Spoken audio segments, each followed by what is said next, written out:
all children equal in the saddle. That was the vision of the founders of this organization. It continues on today.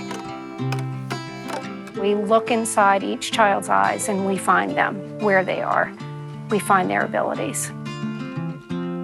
Saddle Up started almost 30 years ago, and it was a very small volunteer-run organization. They had a goal of incorporating the healing motion of the horse into helping kids with disabilities. Sit back, Harlan, shoulders back.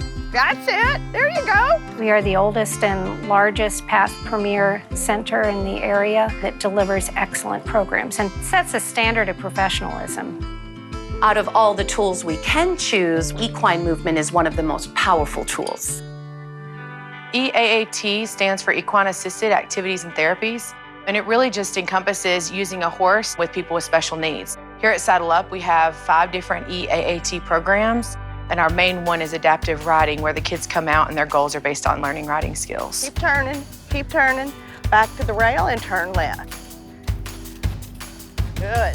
Children with autism, which is our largest population, are receiving messages to the brain that seem to recenter these kids, bring verbal skills to the forefront in nonverbal kids. The first words are often the name of the horse. Tell him, good boy, that was pretty good for Muffin.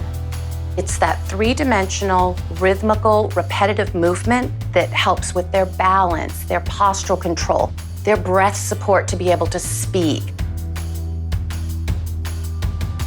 Then there's that whole nother layer of the magic that happens when the kids interact with the horses, develop the relationship with the horses. It just opens up a part of them that might not have opened up otherwise. So that's the best part about it. Emery, what's your favorite thing out there, the chimes or the beanbag? You could say magic happens here, but I'd like to think it's not just magic. We have a lot of trained staff that are behind it. Want to introduce Tex to the xylophone? Every day at Saddle Up, we have at least 20 or more volunteers here that we need to make lessons happen, to make feedings happen, to make Saddle Up run as a machine. Steve, you like that? Yeah. We've had volunteers come up to us and says that this is their therapy for the week.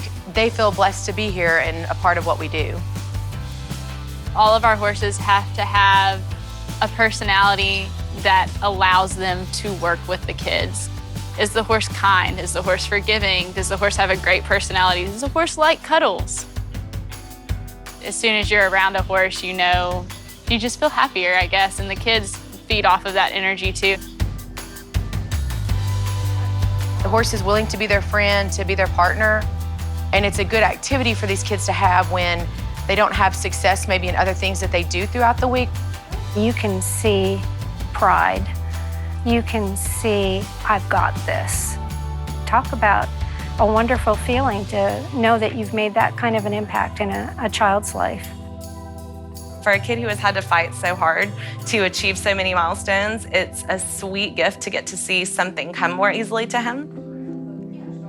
The parents can take a deep breath and relax, and so can the kids. One thing that we really didn't facilitate and we didn't plan on was the connections they make with each other.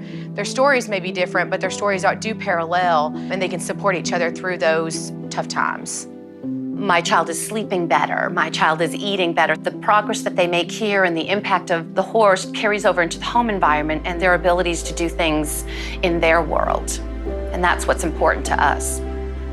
We're building independent living skills here. It's beyond just riding a horse. Those kids are going to be able to walk out into this world with a skill set that's going to help them achieve the best they can.